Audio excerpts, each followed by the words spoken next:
Une tente plantée et deux voitures au milieu du gué de Walsin, on pensait avoir tout vu. Eh bien non, je t'explique.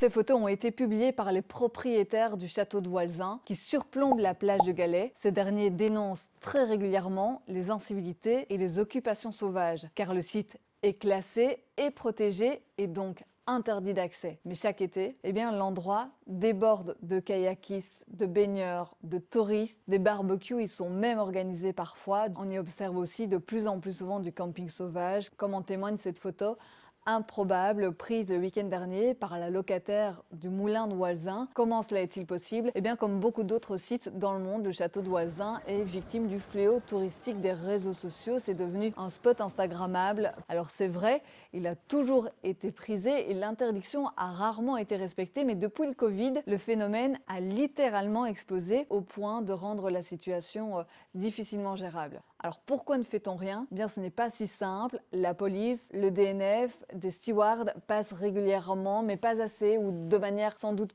pas suffisamment dissuasive selon les châtelains qui aimeraient voir des PV tomber bien plus souvent. Il y a aussi une autre idée qui est évoquée, c'est de placer une barrière avant la plage, mais cela bloquerait du coup l'accès des secours, des tracteurs qui ont un droit de passage vers les champs et aussi des cavaliers.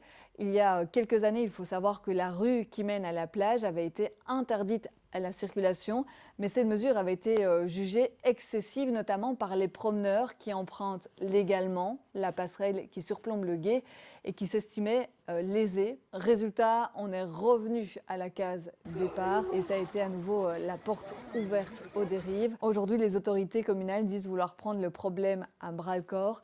Ils promettent de trouver une solution pour l'été prochain.